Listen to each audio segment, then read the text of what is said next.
Good morning and welcome to the Global Health Press interview with Professor Sultan on COVID-19 in Pakistan today.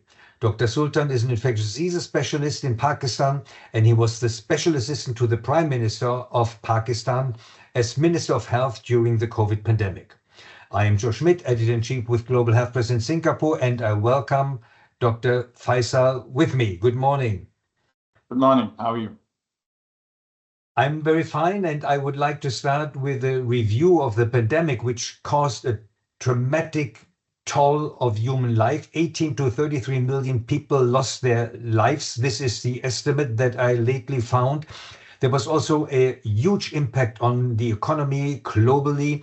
There were losses in educational institutions which had to close or had to shift to remote learning. And most of all, vaccination programs were interrupted. And what we see today as the consequence, we currently have measles outbreaks in many countries, like in Vietnam. We have currently 80,000 cases of measles already this year. With this introduction, my first question to Dr. Sultan is, what is the current situation with regard to COVID-19 in Pakistan? Right. So, we had during the 2 years, we had around 4 waves, if you will. And once those damped out, this is after 2022, all we've had are more or less sporadic cases. We have not had any large outbreak that would either stress the health system or cause any pressure on the health system or use of oxygen and so forth. Currently, I hear, this is anecdotal information now, what I've told you is the systematic information that we had in the past. Currently, because the kind of diligent reporting that was happening globally is not happening in many countries, what you are constrained to is anecdotal information. I hear from colleagues in a number of hospitals that in the last 4 weeks or so, that they have seen cases. The majority of these cases, as they describe, are usually mild and often not very clearly suspected. So somebody comes in with a fever and minimal respiratory symptoms, and somebody thinks of it and they do the test and they find it. My hospital also tests for our own patients, but also from a referral network of nearly 200 laboratory collection points nationwide. And, in the last few months, I would say we've had a handful. I would not even say in the double digits, every week, maybe 1 or 2 or even less. So it's sporadic right now, and clearly is not enough to be stressing the health system. Every now and then you hear of someone who's vulnerable in one way or the other, getting a more serious manifestation. We see it in cancer patients or other individuals who have weakened immune systems. But generally, at this point, we do not see it as a major public health challenge. So basically what happened is that the disease has become much milder. And then I guess, what is the public perception now? Is that the public perception as well, that the disease has lost its fear, has lost its bad face? Yes, I think the public perception appears to be reasonably accurately aligned with what we know from a scientific standpoint as well. So yes, the public tends to take it a little bit more differently today. And it is certainly not top of mind. And therefore, it does not generate that kind of anxiety or fear that we saw for those 2 years. Yeah. So basically, that is good news. From a very bad disease with a high mortality rate, we are now to a very mild, minor disease. And if I understand you correctly, it is largely immunosuppressed patients, cancer patients, who come down with more severe disease or who get hospitalized. Is that the right wording? Yeah, I would say from my standpoint, from where I stand, I work in a cancer center. So obviously, the ones that are more severely affected would, in my subset of patients, in my experience, would be cancer patients. But even there, one sees less and less of it by and large. Barring the last few weeks, I have colleagues from a number of hospitals who mentioned that they're seeing a little bit more than they used to in the past. But obviously, the risk profile would be different from your place of practice. If you were Pulmonologists, perhaps you will see people with chronic pulmonary diseases and so on. If you were a general practitioner, perhaps you would see other risk factors. So I think at this time, because the numbers are smaller, the risk perception and the risk reality is much more tightly related to your place of practice. Okay, very interesting. So that leads me then to the situation with regard to vaccination. Where are we? In the past, everybody was desperate to get the vaccine, but from what I hear, this is no longer needed. So who should get the vaccine? Whom would you recommend vaccination for? Or is there any vaccine recommendation at all?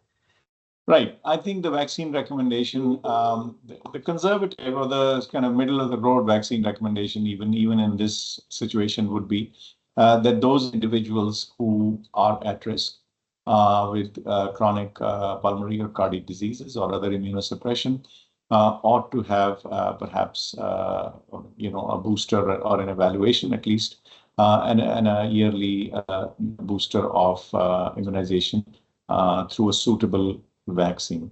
But having said that, I do not think that at this time it is being practiced in any holistic or in a complete way.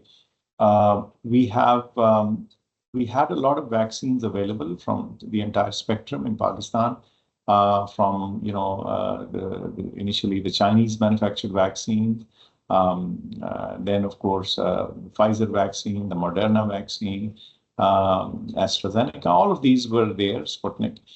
So our range of availability was quite large, but with time, because of the demand which went down and the overall severity of the disease, right now, to my knowledge, again, I cannot speak officially, but to my knowledge, the vaccines are not available here, at least.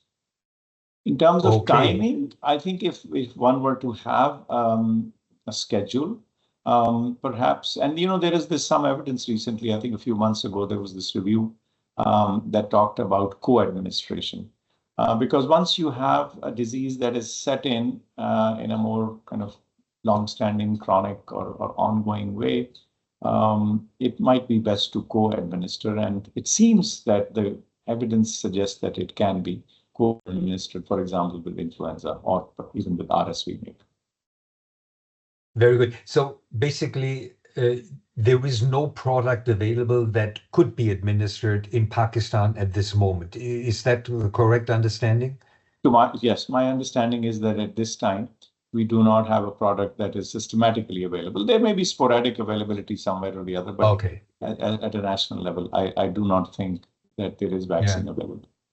Would you recommend vaccination to your risk subjects in a cancer hospital? I mean, likely these patients won't develop good immunity, and the question is if they are protected at all, right? But would you like to have a vaccine available, or do you think this is a marginal problem at this point only?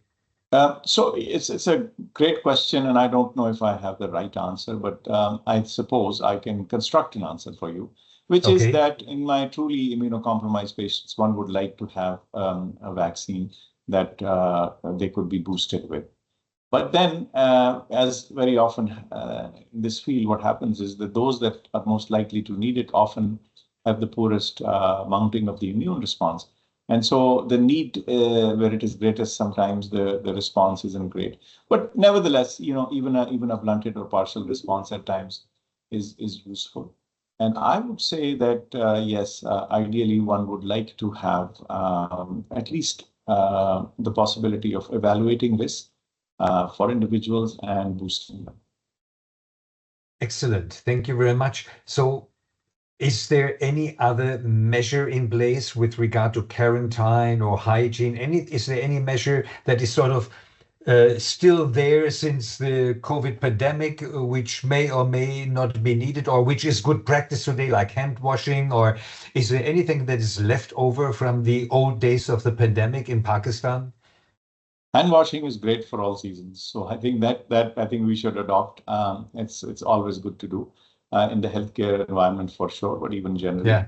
And I think we all talk about it, and that's great. The other thing that I think we were able to build, which still exists, is the ability to quickly ramp up testing and or connectivity, so that, God forbid, if there was another pandemic, whether COVID or something else, the ability to connect and come together exists. It has now been proven that it can be done.